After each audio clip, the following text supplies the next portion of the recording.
जय श्रीमन नारायण। आज हम पढ़ेंगे श्रीमद् भगवद गीता के पहले अध्याय का 18वां श्लोक। इससे पीछे वाले 17वें श्लोक में हमें पांडवों की सेना से किन किन योद्धाओं ने शंख बजाए उनका वर्णन मिला था। अब इस श्लोक में भी हमें कुछ अन्य योद्धाओं के नाम दिए गए हैं जिन्होंने पांडवों के पक्ष में रहकर शंखनाद किया। द्रुपदो द्रौपदेयश्च सर्वशः पृथिवीपते सौभद्रश्च महाबाहुः शंखान् दध्मुः पृथक पृथक। अर्थात राजा द्रुपद एवं द्रौपदी के पांचों पुत्र और बड़ी भुजा वाले सुभद्रा पुत्र अभिमन्यु, इन सभी ने हे राजन सब ओर से अलग अलग शंख बजाए। आइए इसका सार समझने का प्रयास करते हैं। पीछे के 2-3 श्लोकों से संजय जो है वे पांडवों के पक्ष में किन किन योद्धाओं ने शंखनाद किया उनका वर्णन करते हैं।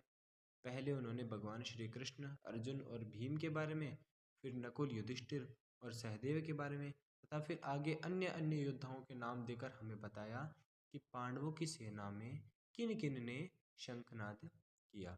तो उसी क्रम में आगे कुछ और योद्धाओं के नाम हमें इस श्लोक में दिए गए हैं।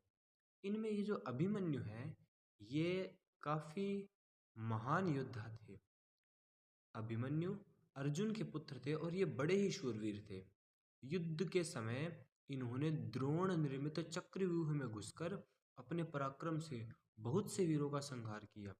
अंत में कौरव सेना के 6 महारथियों ने इनको अन्यायपूर्वक घेर लिया और इन पर अस्त्र शस्त्र चलाए। दुशासन के पुत्र द्वारा सिर पर गदा का प्रहार होने से इनकी मृत्यु हो गई थी।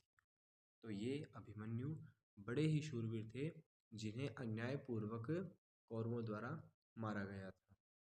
इसमें एक बात और ध्यान रखने योग्य है कि संजय ने कौरवों के पक्ष में केवल भीष्म जी का शंखनाद हेतु वर्णन किया, किंतु यहाँ पर भगवान श्री कृष्ण, अर्जुन इनके समेत कुल 18 योद्धाओं का वर्णन किया।